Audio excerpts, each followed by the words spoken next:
আমরা চাই যে হাউস চলুক, আমরা চাই পার্লামেন্ট চলুক, সরকার চায় না পার্লামেন্ট চলুক। আজকে দুবার হাউস ইতিমধ্যে অ্যাডজার্ন হয়েছে, স্পিকার একবার হাউসে কিন্তু আসেনি, চেয়ারে বসেনি। কালকে 2টোর সময় হাউস অ্যাডজার্ন করে দিয়েছে, আজ সকাল 11টা অবধি। আপনার যদি মানসিকতা থাকে হাউস চালানোর, তাহলে আপনি 18 ঘন্টা 19 ঘন্টা 20 ঘন্টার জন্য হাউস মুলতবি করবেন কেন? আপনারও তো দায় দায়িত্ব আছে, হাউস চালানোর দায় দায়িত্ব তো সরকারের। আমরা চাই জেনারেল বাজেট নিয়ে ডিসকাশন হোক। দেশের মানুষ আমাদের এখানে পাঠিয়েছে কথা বলতে, সরকার হাউস চালাতে চায় না, তাদের প্রতিনিধিত্ব করতে।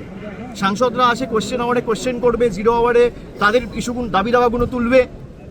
কেউ সেই সুযোগগুলো পাচ্ছে না, তার কোনো সরকারই চায় না হাউস চলুক। এটা আমি আমাদের সাথে ইন্ডিয়ার শরিক যারা আছে তাদের সবাইকে বলেছি, তারাও আমাদের সাথে একমত।